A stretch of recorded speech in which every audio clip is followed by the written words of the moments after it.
Hey, everybody, it's Congressman Jamie Raskin. Hello to everybody out in Maryland's beautiful 8th Congressional District. I'm coming to you from the Rayburn House office building with my favorite time of the week, Local Hero, when we get to celebrate the people who are making life good in the 8th Congressional District and in Maryland. And tomorrow is an unfortunate anniversary. It's the first anniversary of the Supreme Court's awful Dobbs decision, which toppled more than a half century of Supreme Court decisions upholding and affirming the rights of women to make their own medical decisions in consultation with their physician. And this, of course, has divided the country into red theocratic states where politicians would dictate to women what their health care and what their destiny will be like, versus another part of the country where we are standing strong behind Roe versus Wade and behind women's reproductive freedom and their health care. So we are declaring as our local heroes this week, Jenny Marten and Karen Gomez-Morales.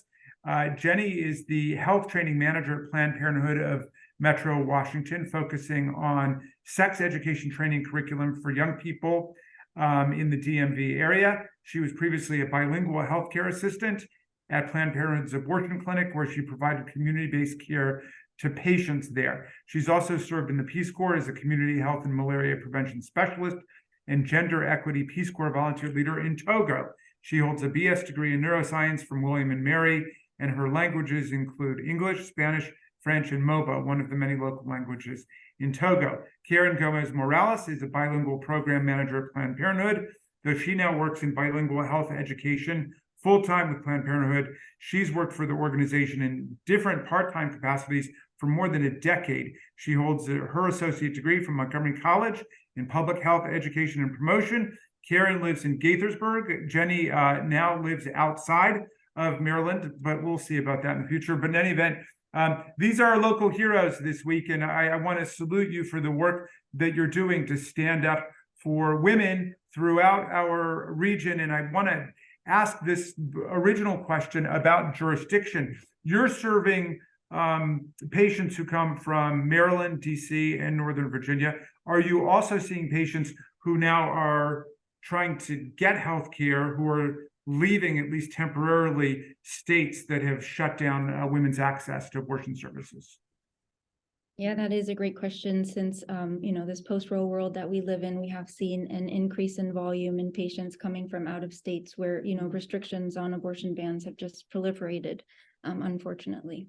But we have a patient navigator who helps navigate those patients who come from out of state to help them in whatever they need to get the. Are you able to estimate, Jenny, like what percentage of people are now coming from other places? Unfortunately, I don't have the number. We would have to talk to our clinical team, but my partner is a nurse in the abortion clinic, and she herself has seen just, with her own eyes, a significant rise of patients coming out of state. Yeah. And is that something you've seen also, Karen? I haven't, but the community, so I mostly talk and teach the Spanish-speaking community. As we know, the DMV is a melting pot, and we have a high number of folks who are from Central America. And what we have heard most often now is just information about abortion, what it is, what does it mean, the overturn of Roe v. Wade, what does that mean? So there's definitely interest from more folks, and also for a lot of folks to share their abortion story, where before they didn't feel safe or comfortable because it wasn't really as talked about within the community. But now it is, because we understand what that means.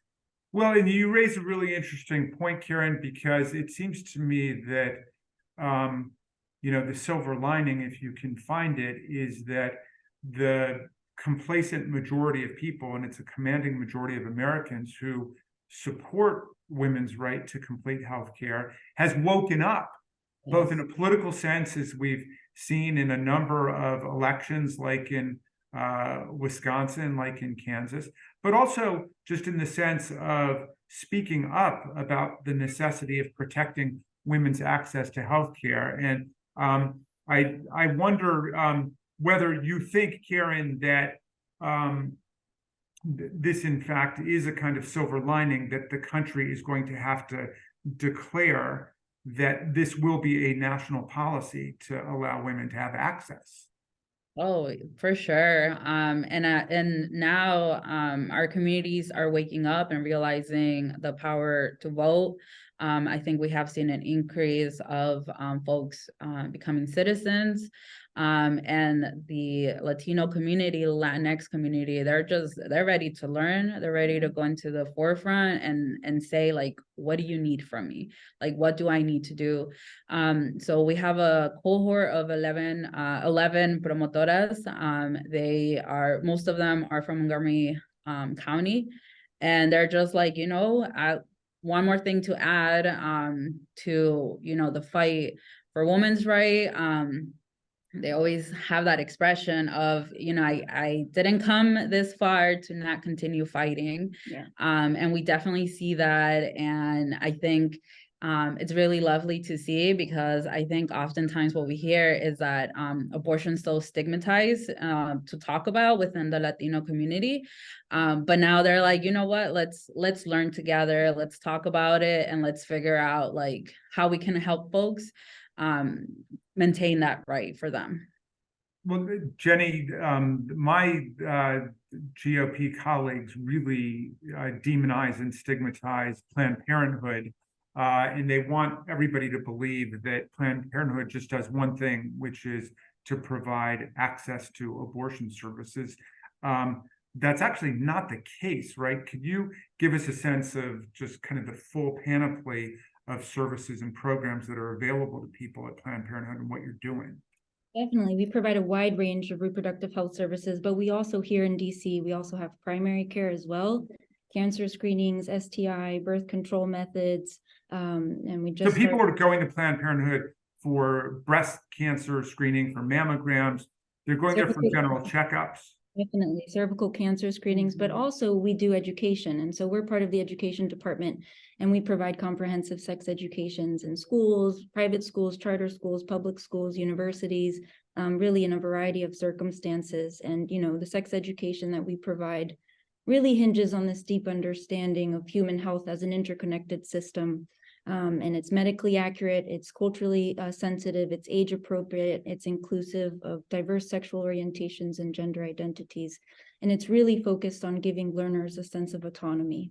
So that's also what we do as well, in addition to many of the other, healthcare services that we provide. Yeah. All right. Well, Karen, I want to ask you this question. It's amazing to me, first that we've lived through Dobbs, and to see something that looks like a dystopian image from The Handmaid's Tale suddenly become everybody's reality.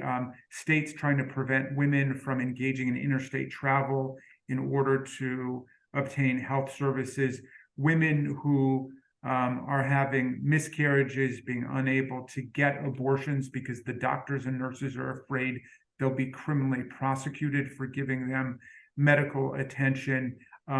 Women who need suddenly, for health reasons, to leave a state in order to get an abortion, not being able to do it for medical reasons because they're frozen. I mean, it's just extraordinary what's happened. But at the same time, I have to say that I'm amazed to see an entire new generation of young people, and forgive me for stereotyping you guys as young people, but you seem like young people to me anyway, as I sink deeper and deeper into the way. But it's amazing to see a young generation that is picking up the mantle for women's freedom and women's equality and standing strong in the breach. And I just wonder if you would say a word before we have to close about what this means to a new generation of young women and young men to be going through this struggle. I think it means just realizing that, they have each other within their own communities. I think one thing that I have really seen is that communities have been like, this is another thing that we're going to add on to like how we can help folks, right? There's now resources to get folks flights or hotels to come here. There's been, the Senate has been supporting. I am so proud to be from Maryland. But you know, we feel that support, and I know that they also feel it, and I know that the new generation is really looking to like us to say we can do this and we can move along, and we know this because we have always maintained that support. And I think the support with the community will always be there, and we're just gonna have to be louder on what we need, so our voices can be heard. Well, that's wonderful. And I am proud too of Maryland for standing strong behind women and codifying it into our law that women have a right to choose and have a right to healthcare, which is what we're talking about today on the near 1 year anniversary of the Supreme Court's wretched decision in the Dobbs case. Thank you, Planned Parenthood. Thank you, Jenny Marten. Thank you, Karen Gomez Morales, for your hard work on our behalf, on behalf of your generation, on behalf of future generations of women and men who want to be able to make their own decisions in the United States of America. You're our local heroes. Thank you, and thank you all. for your service. Yes, thank you.